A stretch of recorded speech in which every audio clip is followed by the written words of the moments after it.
Chapter 1, Episode 8. Sally knew she had a body. She could feel it and see some of it. She was not certain if she was in control of it. She tried to reason why she couldn't remember having breasts. There wasn't a link between anything in her head and what she perceived as the point of her perspective. Surely, if she was thinking in her own head, that was most certainly her own, then there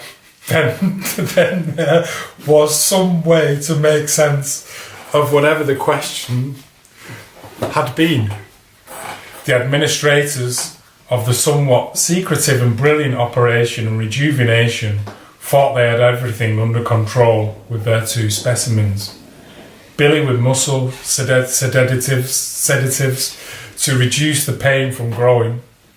He wasn't machine-supported growing anymore, just waiting for Sally, and Sally was still in restraints. Just as a precaution for the girl's safety. She hadn't been expecting a new body that in fact was almost twice her original age. Still, no one knew how she might take it. She hadn't been very responsive. Sally had been taking notes in her head. She learned there were certain patterns to the day's events. There were cameras and electrodes connected to key points of Sally and Billy's bodies. Everything was monitored. Sally's restraints had been slowly reduced to feet and hand straps and grates at the side of her bed.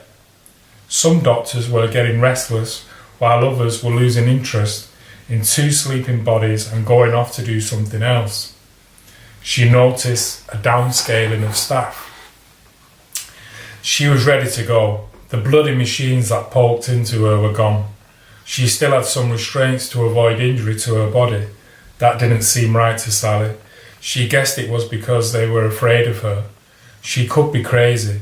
Idiots. She had a plan. It had to be Sunday night. That was their best chance. Between 2 o'clock and 6 o'clock, there was only one attendant. He worked just to have someone there. There were doctors and engineers minutes away ready to jump out of bed if something happened.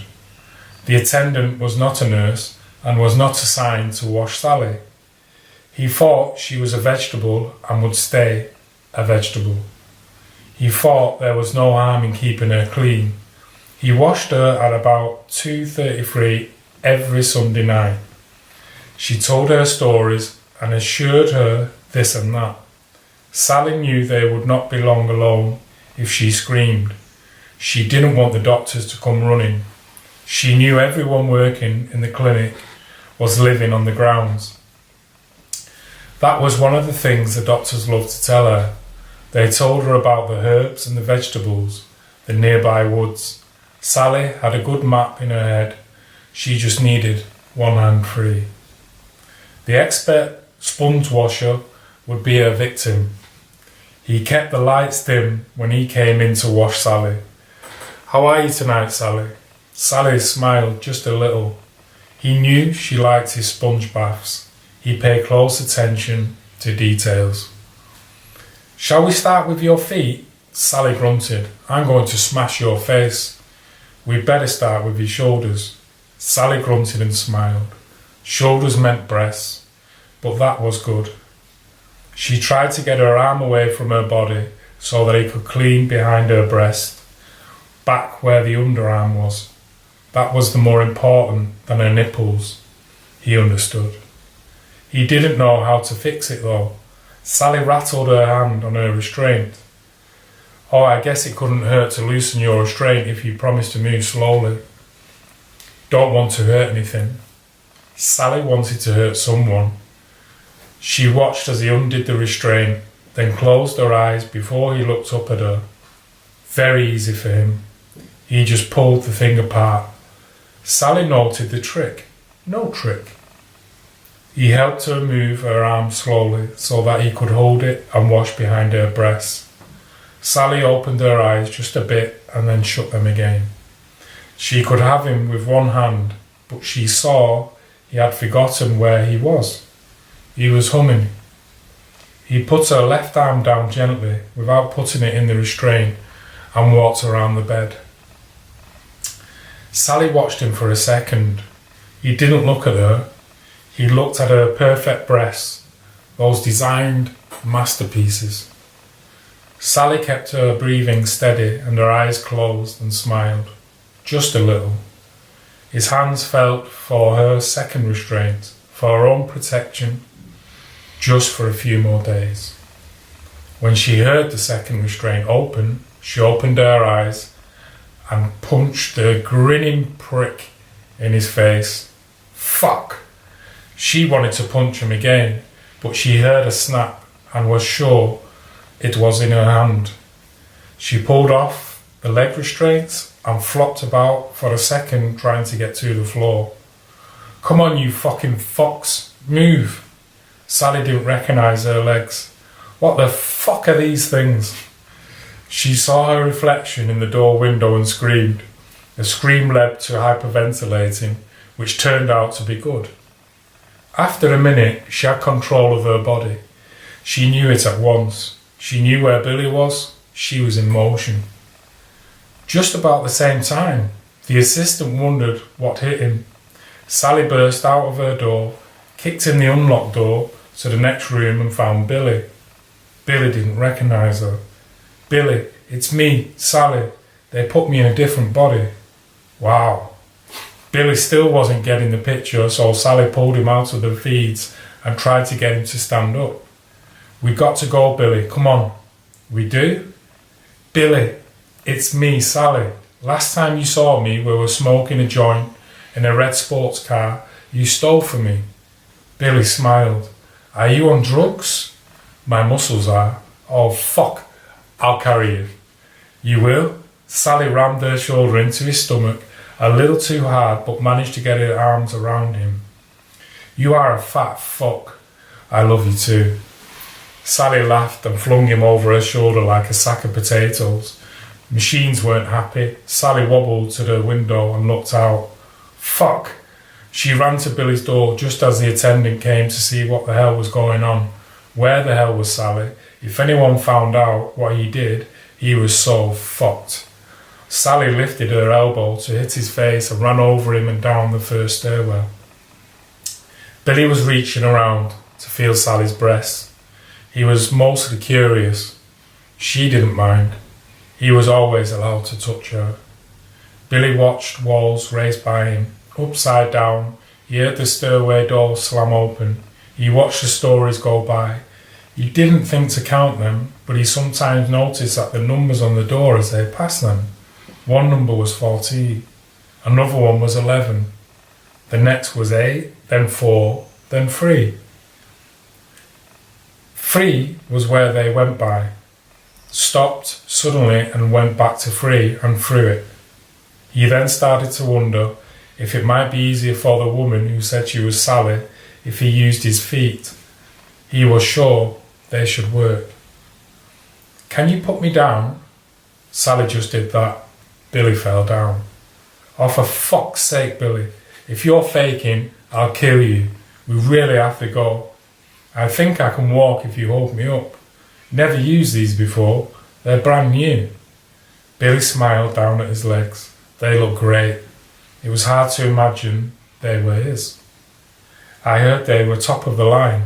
They are proud of your legs. I'm sure they work. I know them. I was there when they grew. Sally had mentally prepared for the problem of people rushing in to see what had happened. Why was no one answering? Why no feeds on the patients?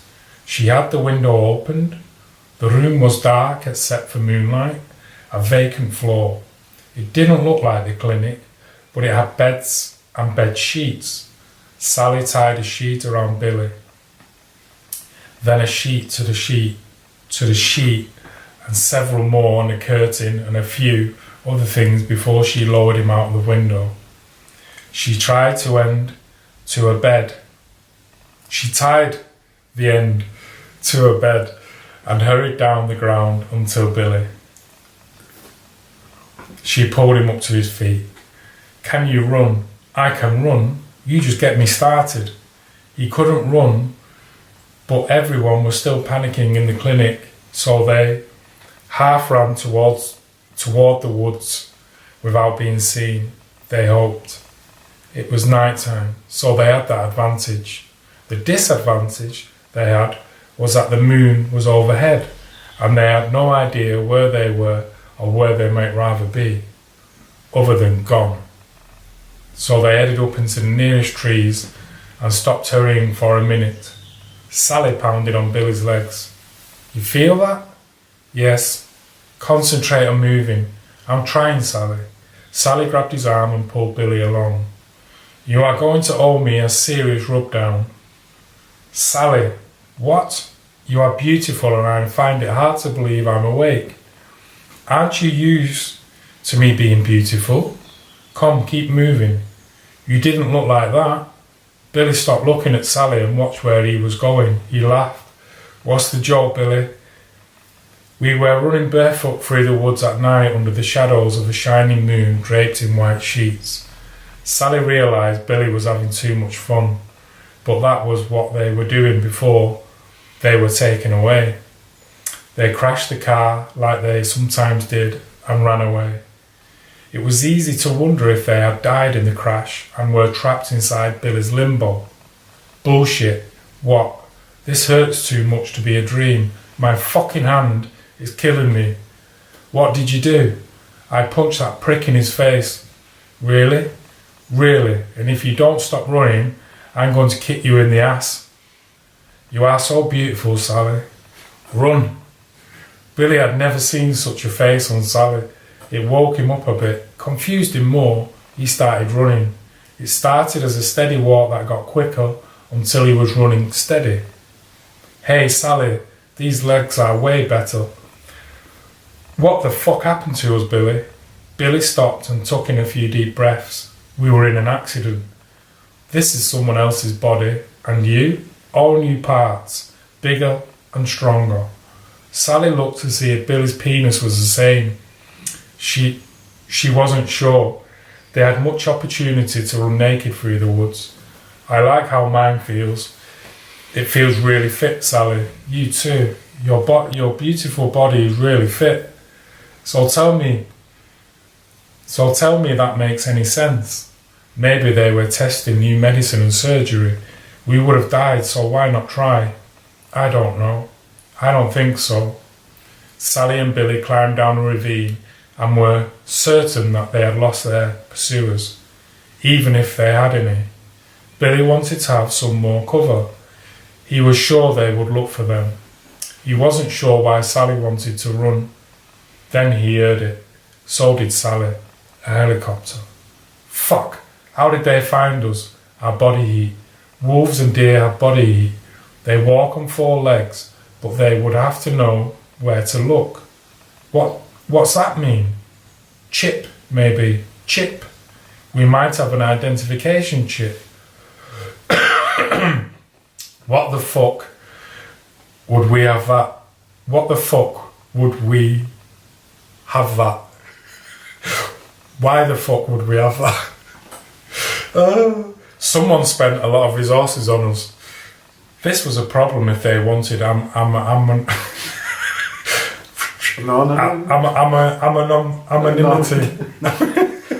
This was a problem if they wanted anonymity.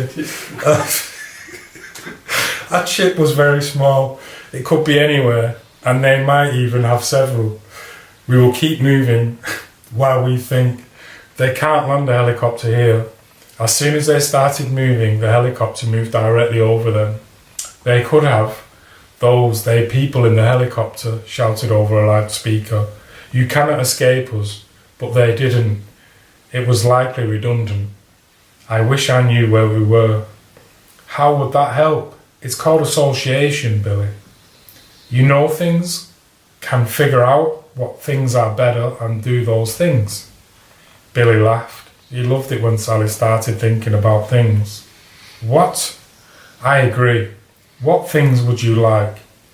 Mexico City might be good. We could dress up like Mexicans and it would be hard to find us, even with the chips. Not really. Maybe a little. Billy looked at Sally's long golden hair. Maybe Finland would be better. What was the big city in Finland? Not Glasgow, Helsinki. They had it once in geography. What if we split up? Then they get another helicopter. Then we have to cut out the chips. To do that, we need to know where they are and have a knife. Luckily for Sally and Billy, they were not expected to want to leave the clinic, so each only had one chip. The chips were for identification and several other functions, not really in case they ran away. Sally and Billy were having trouble getting through the woods. They both had to tie their sheets around their waist or have them constantly hanging on tree branches. This is fucking crazy, Billy. I hear water. Good. Why is that good? Because if it's big enough, we can hang onto it and hang onto a log and maybe float out of this jungle. The helicopter stayed with them for a while, then left.